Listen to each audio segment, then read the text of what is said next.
Hello there, it is Jason, the Wounded Healer, and today I figured I will share some corrective exercise for knee pain and instability, considering that is my reality right now.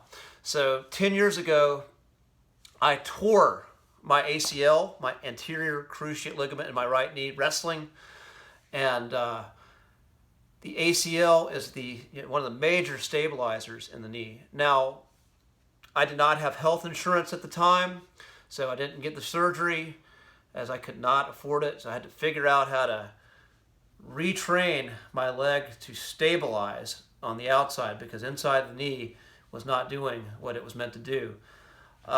This is just what I am doing for myself. This is not a substitute for seeing a physical therapist or an orthopedist if you need to do so. I'm just sharing my process. And what happens, again, with a torn ACL is even if you've trained to restabilize, there's still movement that can throw it out. So if you're an athlete, landing from jumps, rotational landing, sometimes lateral movement, that will throw your knee out if you still engage in a certain level of physical activity, which I do for the most part.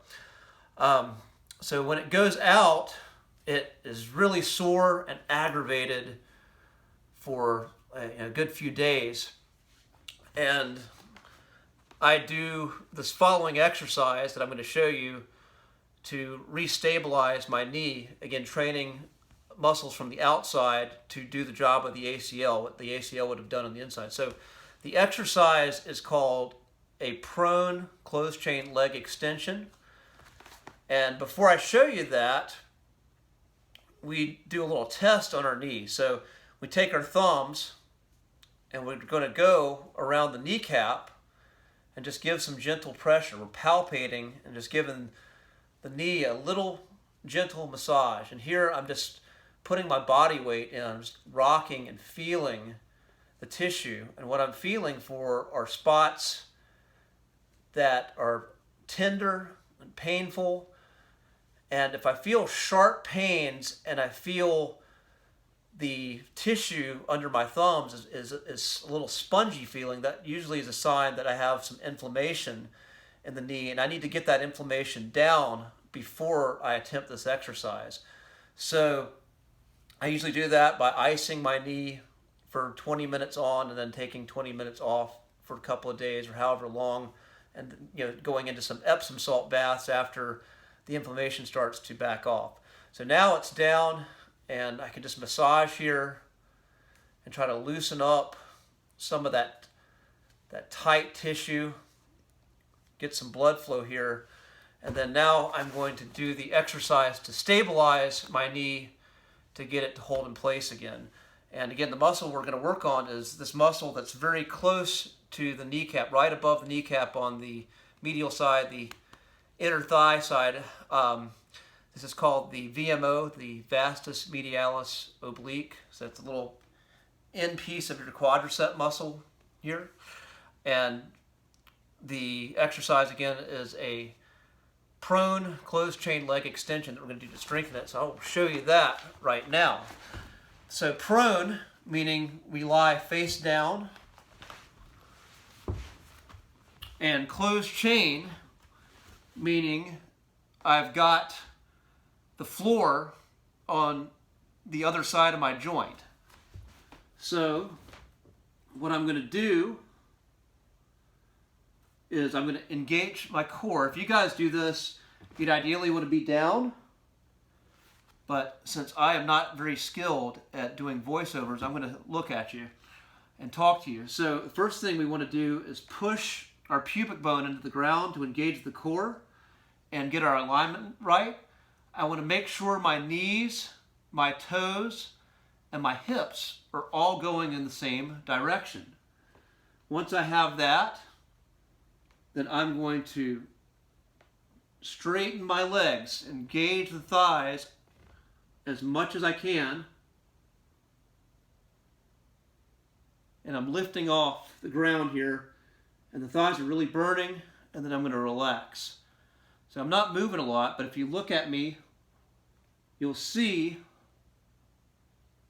My thighs are lifting, and I am really working hard to do this. And I'm relaxing. Here, I'm going to put my head down and do a few.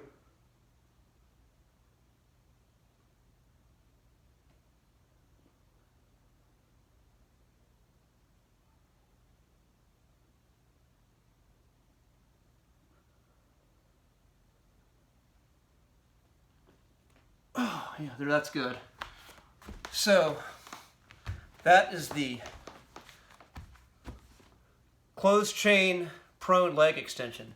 Now, an open chain leg extension would be this. I would have something that would be the joint would be free moving or have space on the other side. So, like at the gym, if you do the machines that you have at the gym, that would be an open chain leg extension.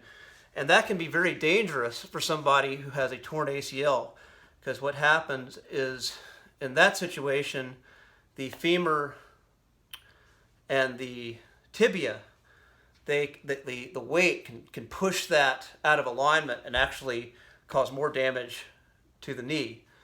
So the closed chain leg extension keeps you in a safe place, and it's a lot of work. So you don't see much movement going on with that, but I am really concentrating hard on squeezing those thighs and just trying to get as much muscle connection as I can right here. And sometimes it'll cramp and it'll burn, but again, once you take the steps that I showed you, again, massaging, getting the inflammation down, and then trying that, it usually gets that muscle firing again, and then I can get back to regular activity. And right now, this past week, even just going on simple walks, I've been limping and I'm having a lot of pain. So I've been doing this to try to get back on track, and it works like a charm. You have to do this frequently, multiple times a day, every day, because you have to retrain these muscles on the outside to stabilize for that ACL. Anyway, hopes that you guys found this resourceful and helpful. This is Jason, the Wounded Healer, wishing you peace.